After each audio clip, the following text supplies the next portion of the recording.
Hello, welcome back to Football Now, where we'll be running you through the latest round of Premier League fixtures, giving our own previews and predictions. Connor will be running you through the betting odds as well. We're going to go on to the 3 o'clock kickoffs on Saturday afternoon. Now, we've just done Fulham versus Man United. You can find that on the channel. Before we do get into that, I want to remind everyone of the ongoing competition we've got going on here at Football Now. On our road to 100 subscribers, you can see you win a football shirt of your own choice if you subscribe to the channel and leave a comment in this video and all the other videos we're doing. You can follow us on Twitter as well at footballnow_1. That's where the decision will be announced. But yeah, subscribe to the channel, get involved. The more involved you are, the more likely you are to win that football shirt of your own choice. As you can see now on the screen, this game will be focusing on Burnley hosting Crystal Palace, 3 o'clock at Turf Moor on Saturday. Connor, do you want to talk us through the odds? Yeah, it's a little bit surprised, to be honest, that Burnley go off favourites. I mean, obviously, they've got home advantage, and that's why they're going off favourites. But they're in a bit of a difficult situation, Burnley, because they've lost the last 4 now in all competitions. I mean, last time out, they got hammered 3-0 by Everton in the Cup. But before that, they had a really poor defeat to Bournemouth in the Premier League last week, 2-1 against Bournemouth, which was Bournemouth's first victory of the season. And I think we said before that again that potentially that was a 6-pointer. Those games are going to make a difference come the end of the season. Before that, it was a 3-0 defeat to Burnley, and before that, it was 4-1 to Chelsea. So I think, you see there looking at Burnley sitting just above Sheffield, right at the foot of the table, 19th.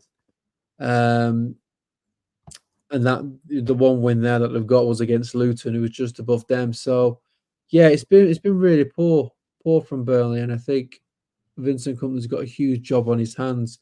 I mean, Crystal Palace haven't been fantastic as of late. I think a lot of their points were picked up towards the start, but sitting in 13th of the league, there's no reason for them to be concerned at the moment. Some of the performances haven't been good recently. I mean, last time out against Tottenham, Tottenham league leaders, it weren't too bad, but a loss is a loss. But yeah, before that, 4-0 to Newcastle. Picked up a point against Nottingham Forest, but it was a poor performance, which Roy Hodgson acknowledged. And then they beat Manchester United at Old Trafford, which is a win that you'd expect them to get. So I don't think they've been too bad. Certainly, I can't justify Burnley going off as favourites there. I don't think there's any value in that. I think a draw is probably the most likely outcome here. Yeah, I don't see Crystal Palace really, travelling to any team and trying to, give them a battering. But I said at the start of the season, I think Vincent Kompany could be gone by Christmas. And I think, if things don't start turning around, and you do start to question when do the club owners start to panic and when do they start looking to replace the manager. I mean, that Bournemouth performance, I mean, it was a bit of a weird one because Burnley had the chance in that game to get a point out of it, whereas Bournemouth played some great stuff at times, and they really could have got 3 or 4 goals in that match.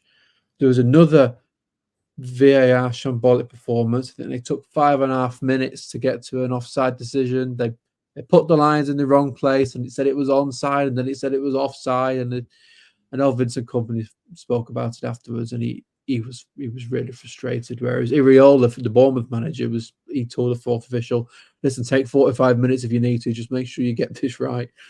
But yeah, it's just another shambles. But yeah, no, in terms of the game, Burnley are on a slippery slope, and I feel like if you do start getting these losses, it can be difficult to get out of that. So yeah, 19-20, as Burnley kicking off favourites, not for me.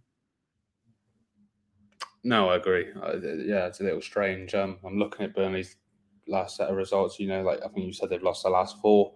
That Bournemouth game in particular is one I'm sure they would have been very disappointed with. I'm not even going to get into the VAR stuff. I think we're going to do a video on that next week because it's just I think we all know it's a shambles. Burnley, though, they will be disappointed having taken the lead, early on against Bournemouth. But unfortunately, they weren't able to hold on to it, and you can't. These are the results, I think, which you have to be winning. The games you have to be winning when you're down there. I think we saw the table then with Burnley in 19th, Sheffield United at the bottom, and then Luton in 18th. I'd be amazed if that's not how it ends up, to be honest. I know it's very early on, but I don't know. Those 3 promoted sides just don't seem to seem to have it right now, and they seem to be doing it. You know, you've mentioned the away defeat to Everton in the cup this week as well. I don't think that's the worst result in the world in terms of the impact being dumped out of the cup for Burnley, but I think it's more the manner of the defeat which won't be encouraging. Yeah, I get the side as well that you are battling with as well. It doesn't do great for the confidence. No, exactly. Yeah, I don't think being out the cup's the biggest loss in the world. But like you said, it's the team that are in or around them. You don't want to get into the habit of losing games either, do you? Especially not by those margins. Go on to Crystal Palace as well. You've mentioned a narrow defeat at home to Tottenham. I think it was on Friday, wasn't it? Like you said, Tottenham. They've had a few decent games, hard games recently, and Tottenham at home and Newcastle away have lost both. But they're two very good sides at the top of the table. I don't think there's any shame in losing to them. If you look at it before that, they had a draw with Nottingham Forest and they beat United away at Old Trafford. So again, similar to what we said to Fulham, to be honest, I think Palace are going to be in that cluster where they're not necessarily I can't see them in any world being threatened of relegation at all. They'll be looking maybe one of those teams looking to grab a top half place come the end of the season. I'm just going to look at the injury situation for this game. Yeah, Eze's out still for Crystal Palace, huge loss for them. Yeah, Dean Henderson as well, and James Tonkins ongoing, and Elise is questionable, as is Tyrick Mitchell. For Burnley, Bayer is still out.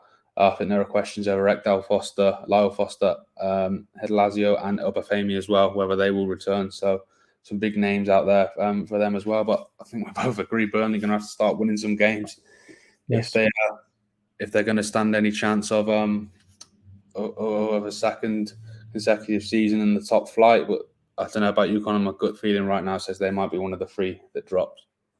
I think so. I think it's perfectly reasonable to think that there's three teams that came up will go down. Actually, I do think Luton's starting to show something, but I don't think it's enough. And I think Burnley.